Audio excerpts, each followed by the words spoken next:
Jadi pemerintah bangun itu tidak boleh asal bangun, tapi harus ada sesuatu yang memberikan manfaat bagi masyarakat.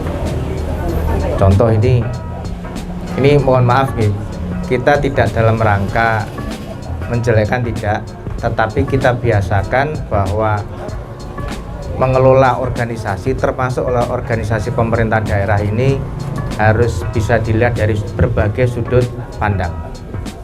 Mungkin bagi sebagian orang, kita ambil contoh yang jadi tren di Madiun adalah pembangunan PSG, Pahlawan Street Center. Banyak orang bangga terkait PSG, tapi jujur saya pribadi tidak. Kenapa itu, Mas? Kenapa tidak? Tadi saya sampaikan, pemerintah kalau membangun satu ikon, itu kan berarti ada pesan yang tersirat yang disampaikan pada masyarakat. Kalau kita membangun patung pahlawan, artinya apa? Kita pengen menyampaikan nilai-nilai patriotisme, nilai-nilai kepahlawanan. Kalau kita membangun misalkan Tugu Reog di Ponorogo gitu ya, pesan apa yang disampaikan? Pesan bahwa kita harus cinta terhadap budaya bangsa, cinta dengan kearifan lokal. Pertanyaannya, ini Pahlawan Street Center, pahlawan, patriotisme, tapi simbolnya simbol asing. Oke, simbolnya simbol asing. Ada patung Leon, ada Pak Liberty. Nah, ini kalau saya pribadi, saya tidak setuju. Karena kenapa? Ini pesan tersiratnya adalah kita dididik menjadi orang yang bermental inlander, mental kaum pribumi, mental kaum terjajah yang silo terhadap ikon-ikon asing. Ini tidak boleh gitu. Jadi kalau saya orang lain bangga, tapi saya pribadi tidak. Karena kenapa? Waktu kuliah di UI, saya pernah di tanda kutip direndahkan oleh mahasiswa asing. Negara kalian tuh lucu gitu. Nah, kenapa lucu? Kalian punya PTN, punya Pindad, punya Perkasa, punya PT PAL. Kenapa kalian nggak pakai sendiri? Pesawat kalian itu N250 itu sampai kapanpun tidak bakal dapat izin dari FAA Amerika. Karena apa? Mengancam industri penerbangan Amerika. Di Cina bikin pesawat dipakai di dalam negeri. Siapa yang mau ngelarang? Pemerintahnya menggaransi hal tersebut. Gitu. Lah, coba kalau IPTN, PT PAL itu suruh bikin kapal yang banyak, pesawat yang banyak, ada penerbangan perintis, ada pelayaran perintis, orang sering komunikasi, tidak ada itu keinginan merdeka. Artinya komunikasi, artinya pemerintah, ya kita harus tahu pemerintah Cina membangun pride, kebanggaan terhadap produk bangsa mereka sendiri. Nah, pertanyaannya, kalau belum apa-apa di Madiun ini kita disuguhkan kepada ikon-ikon asing, terus di mana kebanggaan kita? Apakah orang Singapura datang ke sini akan foto di patung Merlion? Tidak. Apakah orang Amerika yang datang ke Madiun akan foto dengan patung Liberty? Tidak. Mereka pasti akan mencari nilai-nilai lokal yang ada di kota Madiun. Sama seperti kalau mereka datang ke Ponorogo, mereka akan mencari nilai-nilai lokal yang tidak ada di negaranya. Mereka bangga, oh saya foto di patung Reog terbesar. Ini di mana? Di Ponorogo. Nah, jadi kalau PSG itu dibanggakan, jujur saya pribadi tidak. Saya tidak ada kebanggaan di situ. Kalau kualitas bangunan, oke, kualitas bangunan. Tapi kualitas bangunan tidak hanya di Madiun, di Surabaya, di Malang, Banyuwangi, Bandung, Jakarta, kualitas bangunannya sekarang bagus-bagus. Tapi ada yang lupa di kota Madiun apa? Marwah, semangat, pesan yang harusnya disampaikan kepada masyarakat oleh pemerintah. Ini yang tidak dilakukan oleh pemerintah. Semangat lokalnya begitu, Mas. Ya, semangat kebanggaan terhadap identitas lokal. Jadi kalau saya akan lebih bangga bila mana di PSG itu ada patung keris, tak bikin gede gitu. Nah kok gitu kenapa? Karena Madiun itu lambang kotanya ada keris. Ada kerisnya. Gitu. Jadi kurang lebih seperti itu. Jadi pemerintah tuh bangun tidak boleh asal bangun, harus ada sesuatu manfaat yang dirasakan masyarakat, tidak hanya manfaat fisik tetapi juga manfaat penyemangat. Jadi kurang lebih seperti itu. Oke Mas, bagus. Oke. Nanti kita lanjutkan. Ini belum apa-apa sudah ngegas ini. Enggak toh? Kita lanjutkan soal pembangunan Kota Madiun. Oke. Mas Bagus, Mm-mm. kenapa terpanggil untuk ikut kontestasi di pemilu kada Kota Madiun tahun 2024? Dan teman-teman tadi Mas Bagus ngobrol sebelum Mas Bagus datang itu, Cak, banyak alat peraga sekarang itu di sudut-sudut Kota Madiun, bonus wanita rum. Apa itu artinya Mas Bagus?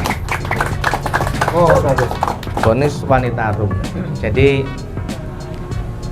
yang ya sama, kenapa kok pakai kalimat wanita rum? Artinya kita jangan silo dengan seseorang. Tidak, kami dan Mas Boni dengan saya ini meyakini satu hal, tidak ada manusia super di dunia ini. Tidak ada manusia super, semua diberikan kesempatan yang sama. Tapi berikanlah gelanggang yang fair, gelanggang yang fair play. Artinya apa? Kita siap berhadapan dengan siapapun dan kita minta kontestasi itu berlangsung dengan fair play. Jadi semangat nilai-nilai kesatriaan yang kita tampilkan. Alasan tertarik dan terpanggil untuk ikut kontestasi ini? Nah, ini bukan tes psikologi kan? Siap. Soalnya kemarin waktu tes psikologi di Dr. Sutomo pertanyaan juga sama. Kenapa kok pengen maju? Jadi saya ditanya kenapa kok pengen maju, saya jawab hidup itu sekali. Sekali itu harus bisa memberikan manfaat. Nah, terus ditanya lagi, nah manfaatnya apa? Jujur saya pengen merubah pola pikir, merubah mindset. Kenapa merubah mindset? Karena apa yang terjadi pada diri kita ini diawali oleh pikiran kita. Oke. Jadi kebetulan saya pernah jadi dosen di Poltek Madiun. Poltek Madiun ini 2005. Jadi saya kuliah di UI, di Fisika UI, habis itu kerja ngambil S2 juga di Elektro UI Universitas Indonesia. Nah, terus 2005 saya balik dan saya jadi dosen di Poltek Madiun. Saat itu Poltek Madiun masih swasta. Oke, masih di kampus ini Mas Di Jalan Serayu. Serayu. Nah, saat itu saya ikut proses penegrian, proses pembuatan proposal untuk penegrian. Jadi ada beberapa tahapan hibah sebelum jadi negeri. Itu dimulai di eranya Pak Kokok Raya dan terselesaikan menjadi negeri itu tahun 2009 kalau nggak salah, itu Pak Bambang Irianto.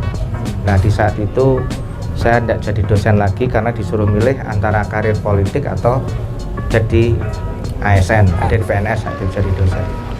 Nah, akhirnya saya ikut, saya di 2009 di DPRD Kabupaten Madiun.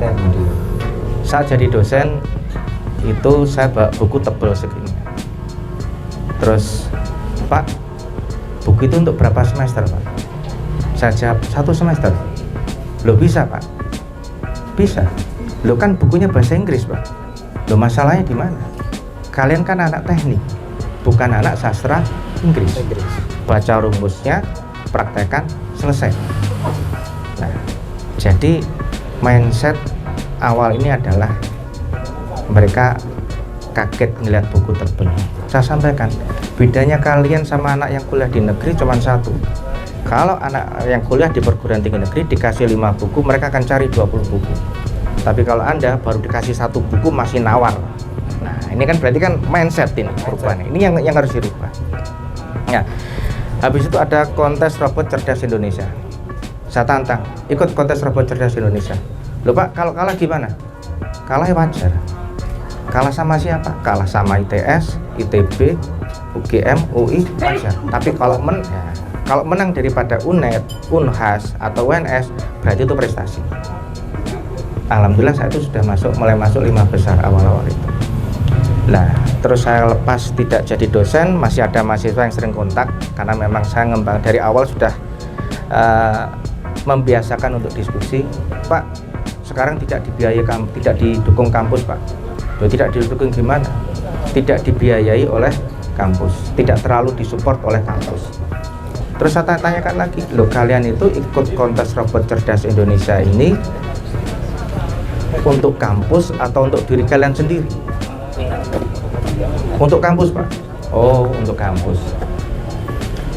Kalau untuk kampus, saya tanya, nanti kalau kalian lulus, antara yang pegang ijazah dan ijazah plus ada sertifikat menang kontes robot cerdas Indonesia, kira-kira yang diterima kerja duluan mana?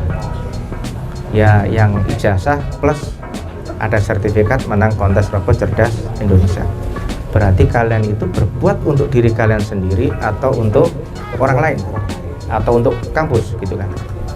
Ya, untuk saya sendiri. Berarti sudah ketemu kan jawabnya. Berarti kampus ini hanya nunut mukti. Artinya dari sini saja yang bisa didapat apa? PR kita adalah mindset, cara berpikir. Jadi saya memang tidak mau anak-anak muda ini itu mempunyai mindset atau mental yang silau dengan sesuatu yang kelihatan hebat. Jadi wah hebat ini lah, saya tidak mau. Karena itu kenapa saya kok tidak cocok dengan PSG, yaitu tadi wah seakan-akan kita silau dengan icon AC. Kenapa alasannya kok wanita taruh? Ya karena kita memang siap untuk berkontestasi. Jadi paham nih. Jadi ini lebih pada semangat atau spirit anak muda, dan kami juga berharap kedepannya anak-anak muda itu juga berani tarung. Jangan dapat wah enggak lah saya. Nah itu bukan benak kami, bukan pikiran kami. Jadi jangan takut kalau kita itu berkontestasi. Jangan takut kita ini berkompetisi. Clear nggih? Siap. Ya, jadi saya simpulkan sedikit Mas Bagus. Jadi tahun 2000-an itu Mas Bagus sudah mengantarkan teman-teman muda di Politeknik Madiun pada waktu itu dalam kontes robotika begitu Mas. Dan hasilnya masuk 5 besar gitu Mas Bagus. Ya, jadi kebetulan saya dulu di Poltek Madiun sempat jadi kaprodi. Oh, kepala prodi komputer kontrol saat itu. Jadi yang pengen saya sampaikan apa ya, perubahan mindset ini tadi. Karena bangsa ini akan bisa berubah bila mana kita merubah pola pikir kita. Tidak berat kan? Untuk merubah mindset jika tidak dilakukan sepertinya berat Mas. Tapi kalau dilakukan akan tidak berat. Ya, jadi akan jadi mudah dengan slogan wanita tarung itu tadi. Ini kan hanya salah satu penyemangat. Jadi kalau anak-anak muda kan butuhnya sesuatu kalimat yang wow gitu sehingga menjadi penyemangat. Tapi yang pasti intinya adalah kita siap untuk berkompetisi, kita siap untuk berkontestasi gitu. Dan kita tidak diajarkan, tidak dididik untuk silau terhadap sesuatu yang kelihatan hebat. Kalau Gusti Allah ijabahi pasti akan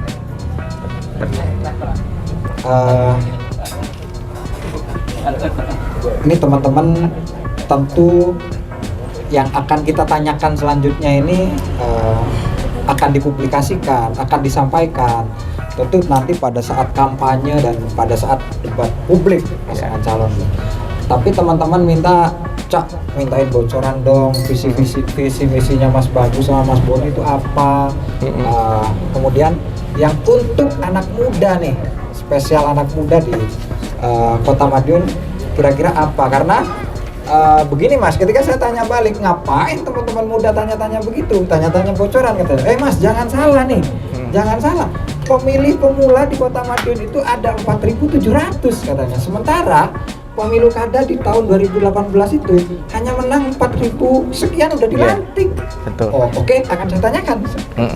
Jadi kira-kira begitu Mas, bocoran visi-misinya terutama untuk teman-teman muda dan tata kelola pembangunan di Kota Madiun. Mas Bagus. Nih, kalau bocoran visi misi jujur nih. Ya Mas. Jadi baru dibahas tadi. Baru didiskusikan tadi. Baru diskusikan tadi. Jadi masih ada belum sempurna sehingga kita tidak sampaikan. Tapi yang pasti satu bahwa kebijakan kami, jadi Mas Boni dan saya sepakat bahwa kebijakan pemerintah itu tidak boleh dolim. Oke. Ya, yang kedua pemerintah tidak boleh berdagang dengan masyarakatnya. Tidak boleh berdagang dengan masyarakatnya. Ya. Dagang itu untung rugi dong Mas. Nah, artinya gimana itu Mas? Jadi gini, pemerintah itu kan tidak seperti perusahaan yang harus ambil untung. Kebijakan pemerintah itu jangan dihitung Jangan dilihat untung rugi, tetapi bagaimana kebijakan pemerintah itu bisa memfasilitasi, bisa mempermudah masyarakat sehingga lebih cepat untuk tercapainya kesejahteraan. Contoh simpel, ini nun sewu, saya pengen bangun patung. Patung apa nih Mas? Ini misal, ini contoh. Patung Merlion, patung Enggak, Bucel atau patung yang lain Chris aja ini, lah Mas? ya. Nah, misalkan kita pengen patung kelinci aja lah. Patung kelinci, Jadi biar oke, nggak patung patung kelinci ternyata di situ menghalangi dagangan orang, menghalangi tokonya orang. Sepertinya ada sindiran ke salah satu patung di Kota Madiun ini Mas. Saya tidak nyindir, Oke, saya ya. tidak nyindir. Artinya ini kan sebenarnya ini nggak sadar pemerintah sudah dolim.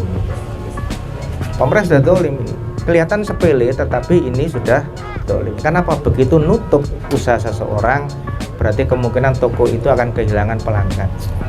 Dampaknya apa? Bisa jadi toko ini tutup sehingga secara tidak sadar menambah pengangguran di Kota Madiun. Jadi pemerintah itu tidak boleh asal buat kebijakan tanpa berhitung dengan hati-hati. Gitu. Yang repot di situ. Jangan, tidak boleh juga karena tanda kutip saya punya kepentingan, kebetulan punya usaha yang sama, ya toh. Nah, terus akhirnya yang ini tidak diberikan izin, itu tidak boleh. Jadi tidak boleh. Jadi pemerintah itu harus menciptakan fair play, termasuk kepada masyarakatnya juga. Pemerintah tidak boleh ngerusui. Wah, gue harus buka toko meracang. Ini sebenarnya toko meracang, tapi ini dulurku. Wah, ini izinnya tidak diberikan. Tidak boleh. Karena dia harus fair, harus memberikan kesempatan yang sama kepada semua pihak. Gitu. Yang tersimpulkan tidak akan berdagang dengan rakyatnya gitu. Ya, tidak boleh berdagang dengan rakyat. Itu contoh gini. Ini pendapat pribadi. Saya dulu tahun 98 juga ikut demo ke DPR. Jadi angkatan 98 ya Mas? 98. Enggak, saya masih kuliah saat itu, masih kuliah, S1. ya. Turut serta meramaikan di depan. Akan tetapi seiring perjalanan waktu, ya biasalah anak muda saat itu kan, wah euforianya kan, wow kan kebiasaan, anunya meledak-ledak lah semangatnya. Tapi seiring waktu, ternyata saya sekarang malah berkecimpung di Golkar. Dan jujur saya harus mengakui bahwa Pak Harto ini hebat. Contoh kasus apa? Simpel. Pak Harto dulu membuat pabrik pupuk itu agar harga pupuk di Indonesia murah. Ini nawaitunya, akadnya ya. Karena pupuk dari luar kan mahal. Akan tetapi gara-gara Krismon, IMF lalu menekan pemerintah Indonesia agar menjual pupuk dengan harga sesuai anjuran IMF.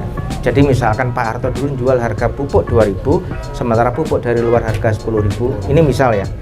Berarti dianggap rugi. Karena kenapa kamu jual 2.000, mau kamu jual 8.000 kamu untung kok. Lah kalau ini kan berarti kamu memberikan subsidi 8.000 dan ini dianggap kerugian. Ya, ini kan pemerintah berdagang dengan rakyat. Yang ini yang tidak boleh. Ini pendapat pribadi, saya tidak senang. Karena itu saya lebih senang Pak Harto dulu ternyata hebat. Jadi wajarlah pemerintah itu harus melindungi masyarakatnya. Termasuk harga pupuk di Indonesia murah, ya suka-suka gue dong, mau usah bikin pabrik pupuk untuk rakyat gue sendiri kan, ibaratnya kan kayak gitu. Sama seperti pemerintah Amerika, dia melindungi petaninya. Di saat petaninya berlimpah produksi kedelai, wah dia lempar harus pasar bebas, kirim ke Indonesia segala macam.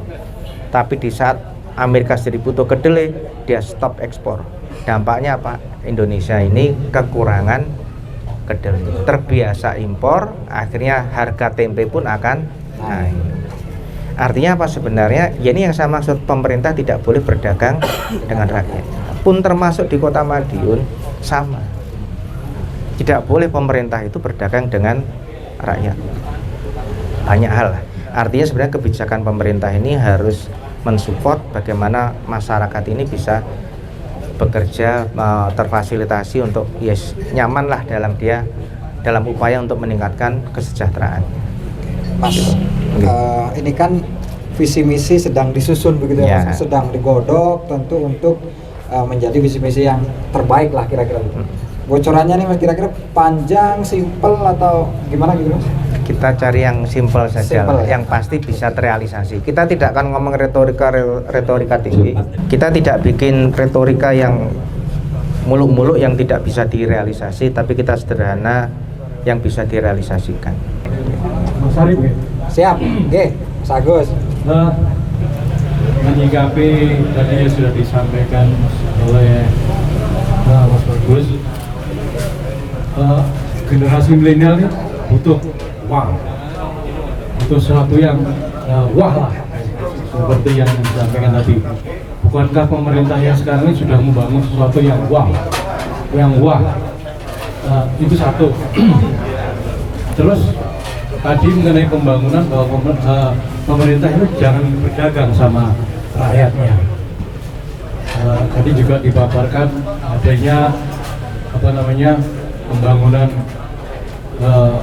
monumen atau apa yang menyebabkan kerugian daripada masyarakat Madiun yang terutama ini saya sebutkan katanya los ya.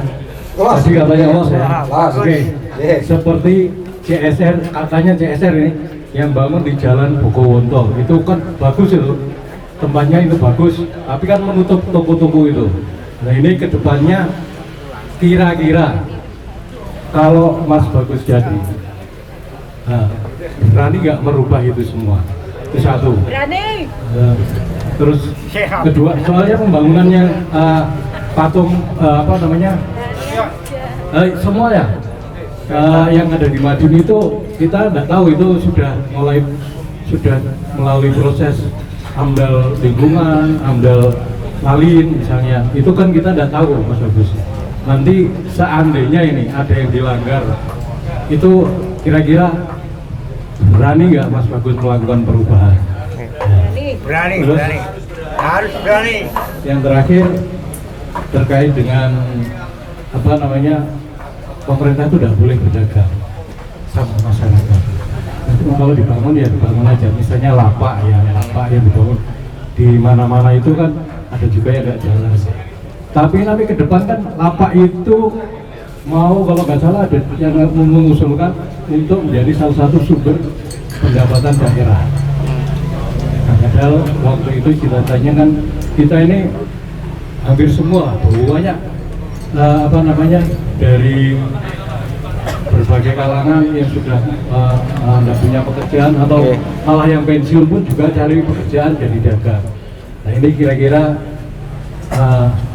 ke depan ini soalnya kan dibangun juga dengan dana dari APBD misalnya lapak-lapak itu. Kalau misalnya diadakan perda untuk tarik itu restribusi lah itu gimana? Apa akan dilanjut begitu atau kan kalau itu kan berarti cari BEP ini sudah bangun ini udah balik ini ke pemerintah. Ini saya sebagai masyarakat kecil ya perlu pencerahan Mas Bagus. Kalau Bogowonto itu jujur kami sedang mencari informasi. Karena kalau dikatakan itu CSR nilainya ini luar biasa. Jadi status kereta itu yang di situ dipinjamkan, dihibahkan atau apa? Karena kalau itu kita hilangkan berarti kan dikembalikan. Nah, dikembalikan ini dikembalikan pada siapa? Jadi kan belum jelas. Tapi yang pasti kami tadi barusan ngobrol sama Mas Boni ingin menata ulang Bogowonto, terutama ya jangan ada yang itulah yang udah paham sendiri, jangan ada yang tidak sadar kebijakan ini menjadikan dolim pada orang lain, tidak. Jadi kalaupun ada kereta paling kita tinggalkan satu atau dua saja, tidak tertutup semuanya, ya kan. Yang kalau kita kembalikan, kita harus jelas juga kembalikan ke siapa. Karena kita juga belum tahu statusnya kereta itu bagaimana, belum tahu. Yang kedua terkait UMKM, kebetulan DPRD Kota Madiun sedang membuat regulasi terkait hal tersebut. Jadi regulasi terkait siapa sih pemilik aset dari lapak-lapak yang ada. Terus habis itu nantinya sewanya kepada siapa? Kemudian bagaimana regulasi untuk mendapatkan kios di lapak-lapak tersebut. Ini DPRD Kota Madiun sedang membahas perda untuk hal tersebut. Jadi untuk sementara kita tunggu saja aturan terkait lapak-lapak. Kalau jenengan tanya sekarang, saya jawab aturannya belum jelas. Asal bangun aja kayak gitu, tapi tanpa regulasi. Nah, pertanyaan retribusinya kemana kan kayak gitu? Karena masih belum jelas semuanya. Jadi kadang ini terbersit di benak kami, loh, kalau aturannya belum ada, nah terus bangun itu dulu dasarnya apa? Regulasi yang dipakai apa? Gitu loh. Jadi ini pertanyaan. Maka tadi pemerintah kan tidak boleh asal bangun. Kalau bangun itu semuanya harus jelas. Jangan bangun UMKM, habis itu ditanya perawatannya bagaimana, salah-salahan. Oh ini dinas perdagangan, ini perkim, ini urusannya ini, tidak jelas anggarannya. Listriknya bayar sendiri, Pak. Nah, listriknya bayar sendiri. Oke, oke, kemarin, oke, paham. Kemarin waktu di Kelurahan Winongo, Sedayu juga sama. Mereka juga nyampaikan listriknya nyambung sendiri. Jadi karena memang regulasinya belum jelas. Artinya sebenarnya kalau boleh, non saya ini mohon maaf ini pemerintah ini terburu-buru. Pemerintah kota terburu-buru bangun tanpa ada regulasi aturan yang jelas. Nah, kalau dasarnya perda belum ada, loh dasarnya untuk ngutip jenengan apa terusan? Apalagi mengklaim itu lapaknya. Loh, lah pakai uangnya siapa bangunnya? Soalnya saya sudah ada ancaman begitu. Oh, nyenan diancam. Mega, wali tinggalnya aku balik ke lapakku, lapaknya siapa itu? Kita lagi udah jelas itu. Ya. Kemana ada bicara? Oke Pak, bisa pakai pengeras suara Pak Agus. Ya. Dalam suatu kesempatan incumbent itu di rapat, sebenarnya rapat internal organisasi tertentu ya. Itu karena saya salah satunya di situ udah hadir ya, karena pas lagi memberangkatkan Pak Eko ini jalan kaki. Di situ incumbent pernah sempat ngomong, ini wani ninggalnya aku, balik nolak aku. Berarti udah ada klaim-klaim dari incumbent bahwa itu punya dia. Ini harus segera diselesaikan. Saya tidak nyaman soalnya. Jadi Pak Agus ini adalah pelaku UMKM begitu Pak Bagus. Di mana Pak Bagus? Boleh dispesifikasi? Di lapangan Gulun. Oke. Monggo Mas Bagus. Oke. Jadi ya mungkin beliaunya lagi khilaf gitu aja. Lagi emosi kan. Ya mungkin ya mohon dimaafkan gitu aja. Oke. Jawabannya kok maju pilkada ini sini gajah-gajah gitu ya. Istilahnya gajah-gajah begitu Mas. Pertarungan para gajah begitu. Sebenarnya ini apa ya? Ini nek saya bukanlah. Jadi istilahnya justru kita ini nek corone tarung itu dikeroyok gitu. Dikeroyok oleh gajah-gajah gitu. Tapi tidak masalah. Jadi gini.